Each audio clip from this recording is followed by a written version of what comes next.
So can you tell me a bit about some of the responsibilities that you are in charge of with your organization's global outreach and network? Well, this is our 180th year. We're the oldest of the Jewish organizations. We became global somewhere in the last quarter of the 19th century. We have members in Europe and Latin America, Canada, Australia, and New Zealand. It is an organization with a global reach. Um, the issues that we deal with largely align with the main programmatic thrusts of B'nai B'rith. First of all, public policy, fighting anti-Semitism, pro-Israel advocacy, especially today with all of the challenges that we're facing. The second area that we have very high on our agenda, especially here in the United States, although we have a program similar in a few other places worldwide, and that's providing affordable housing for senior citizens. We're the largest sponsor of affordable housing for seniors in the nonprofit Jewish community. We have 38 properties around the United States, 5,000 apartments, residents in the thousands, for Jews and non-Jews who are in their senior years and need affordable housing because of the stage that they are in their lives. That's the second program. And the third program is providing disaster relief and relief to victims of disasters such as what we faced on October 7th in terms of the terrible massacres in the kibbutzim and the communities in Israel, the displacement of so many Israelis from that sector of Israel in the south, and also those in the north. So that's very important for us. So we immediately went into action to provide assistance to those victims. But during normal times, it would be for the victims of natural disasters, such as hurricanes, tornadoes, tsunamis, floods, and that kind of thing. So that's really what we do. And B'nai B'rith Abroad, to a greater or lesser extent, kind of operates along the same programmatic guidelines. Mhm. Gotcha. Okay.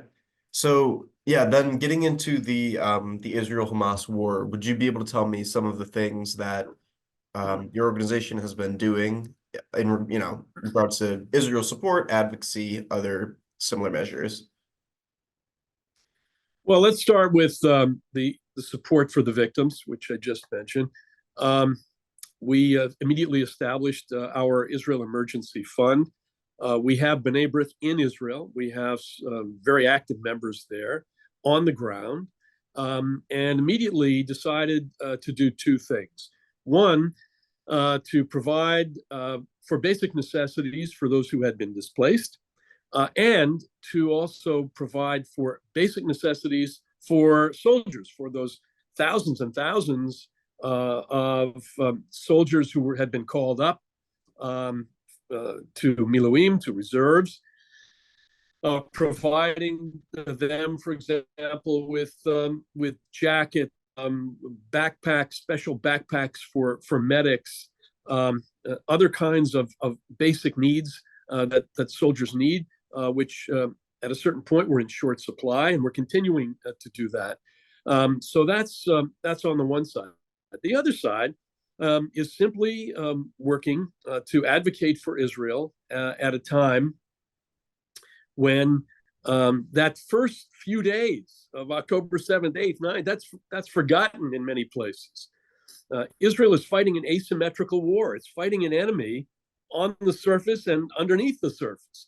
It's fighting an enemy that uses civilians, its own civilians, as human shields. And so it's a task to defeat that enemy, which requires patience and which requires support.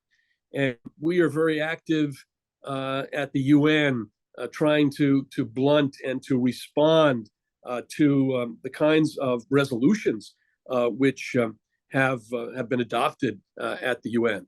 Right now, you know that South Africa has brought to the International Court of Justice the charge of genocide against Israel, and we have submitted a brief, a legal brief in defense of Israel to the ICJ. Let me just say parenthetically, B'nai B'rith has been at the UN since its founding, 1945.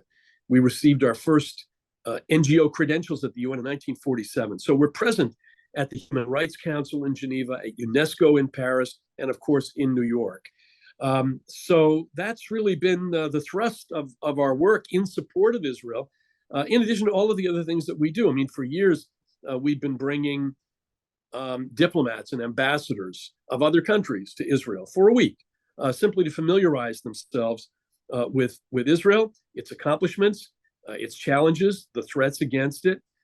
So we do that frequently, and we've devoted a lot of our podcast content.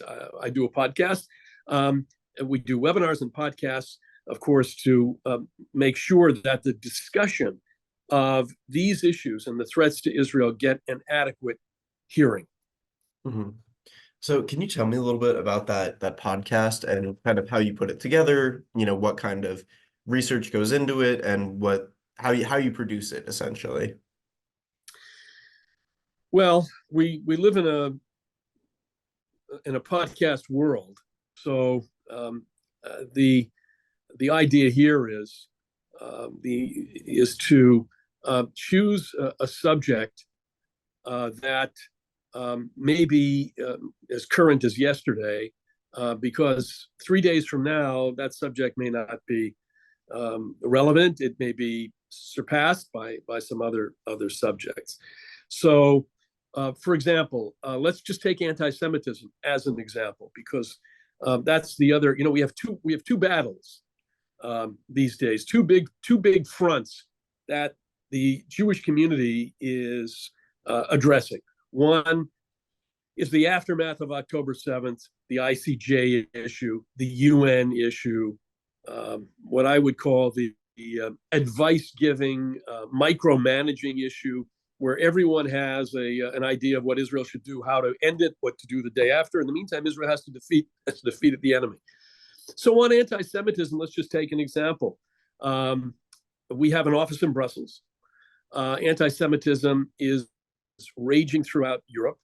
Much of it has to do with the anti-Israel, anti-Zionist part of the rise in anti-Semitism. We've done a lot of work within the European Parliament to find members of Parliament who are friends of the Jewish community, friends of the State of Israel, to discuss and support programs that are really telling the real story of what's happening on the ground in terms of the anti-Semitic threats in Europe and also with what's happening on the ground in Israel. So we might invite a couple of those members of the European Parliament and our director in Brussels to be on a webinar, to be on a podcast to discuss those issues. And that's really taking up a good part of the programming, and has over the last 3 months and probably will on into this year. We're looking always for good ideas, for new ideas, and to be as relevant as we can. Gotcha. Okay, so shifting the topic a little bit, one of the things that we read about that you might be able to provide some insight and analysis on is issues on college campuses here in the United States with anti-Semitism and maybe some of B'nai B'rith's activities to help support those students. Yeah, well, it was a problem before October 7th, and it's a greater problem now, of course. Before October 7th, the focus was, of course, BDS, the growing BDS issue. And we could see that it was growing, the problem, and then we hit October 7th, and now, of course, the program is the challenge and the problems have grown in scope. We work with the Alpha Epsilon Pi fraternity as one of our partners. Give you an example. In February, we'll be going to Geneva, as we do every year, to a meeting of the UN Human Rights Council. And to that week that we will be there, we have invited activists, pro-Israel activists from AEPI, to join us for this week in Geneva, where we will meet with a range of diplomats on all kinds of issues. We'll talk about the ICJ submission. We'll talk about other threats to Israel on the diplomatic scene. And it's a great opportunity for young activists to be involved. The broader picture is a picture that's going to take some time to deal with. We just went through the testimony of the three presidents, and it was very revealing in the sense that up until now, it seems that threats against Jewish students were not taken seriously. One of the very important things over the last few years, and we've been involved in various discussions with the Department of Education, as well as with our colleagues elsewhere in the Jewish community, is the Title VI issue. Treating hate crimes against Jewish students just as we would treat hate crimes against other students. That it has to be inclusive of Jews. These talks, these discussions with the administration, with the previous administration, are going to continue. This is an election year, and one of the things that I think that we need to bring to candidates in both parties is the urgent need to address the rise in hatred against Jewish students. We cannot allow this to be a return to the 1930s, that Jewish students should be intimidated, that Jewish students should have to hide a kippah or a Magen David, that Jewish students should not have to be intimidated. They should be able to sit in discussions and in classrooms and have their point of view aired just as other points of view are aired. So we will be behind that. We will be working with others to press for that. And in the meantime, we'll continue our work both with the administration and also with our partners in AEPI and others as well, and trying to confront the issue. And is that something that B'nai B'rith is going to be involved with in this upcoming election cycle? Is candidate advocacy and other sort of things similar to that? Well, we're a nonprofit organization, so we can't endorse candidates. Gotcha. Can't raise money for candidates, and this is by law, and it's something that we adhere to. However, we have positions on a whole range of issues. So we have a position on the U.S.-Israel relationship. We have a position on immigration, for example. We have a position on hatred on campus. We are advocates not only for senior housing, affordable housing for seniors, but also for a whole range of issues affecting seniors: transportation issues, security issues, prescription drug issues. And so we speak out on those issues because we have a point of view. But as far as entering the political fray, that's not something that we do and are not and are proscribed from doing. Mm-hmm. Gotcha. So when I ask that, I mean more in the sense of relaying those positions to candidates. Is that something you're allowed to do? Yes. Mm-hmm. We can do that. And also when the candidate has said something that may be egregious, we respond to that as well. Sure. I mean, these are positions. Some of our positions on these issues go back many, many years. We advocate them. For example, um, during the State of the Union message, we always issue a release after the speech, whenever a president is given a speech, and say, well, look, on this issue or that issue or whatever, we agree or we disagree. That's not during an election, but it is how we operate as NGOs, as nonprofits, vis-a-vis the government or the administration. Gotcha. Okay, awesome. The last thing that I wanted to ask you about was what kind of efforts B'nai B'rith is looking to continue through this year to be able to hopefully address some of these issues and help the people that you serve, deal with some of the issues of anti-Semitism, anti-Israel, and anti-Zionism sentiment, and other similar things that you may not be doing right now. Well, it's more of what we're doing. Hmm. We the tremendous rise in anti-Semitism demands a response. Much of that anti-Semitism relates to anti-Zionism. If you're saying that Israel's got to be treated to a double standard. Everyone else is treated to one standard. Israel's treated to another standard, and that's basically that lies, I think, at the basis of much of the anti-Semitic activity that we see today. The inability to recognize the right of the Jewish people to their own place, to their own land, to their own country, the right to defend itself.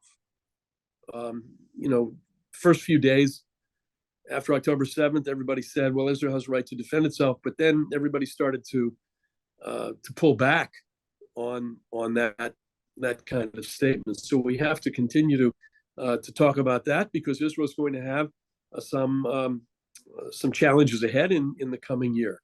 So fighting anti-Semitism, also we're on several continents, and so we are pledging to continue our efforts to fight anti-Semitism wherever it appears. Helping seniors. The Jewish community, basically, we live longer as a community, and there are fewer children per family in the Jewish community. So we have a very large layer of seniors, probably larger than most other ethnic groups in this country. So we can't forget our seniors. We have to do everything we can to assist them. That work will continue, of course. And in terms of the other part of our program, helping the victims of natural disasters, we will be ready, as we have since the 1860s. There were floods in Pennsylvania in the 1860s, and that was the first time that B'nai B'rith, which was already about 20 years old, was raising funds for the victims of those floods. And we've continued since then. That's part of our mission to help those who've been hit by disasters. Right now, of course, trying to do what we can to help Israelis who've been displaced and to help the soldiers who need this equipment. So I think over the next year, there will be more of the same, much more of the same. That's really on the near horizon. And we're already 2 months into the new year, and ready to provide the kind of community-based assistance that this organization has been providing to people since the 1840s. All right, amazing. Thank you so much. That's all I have for this interview.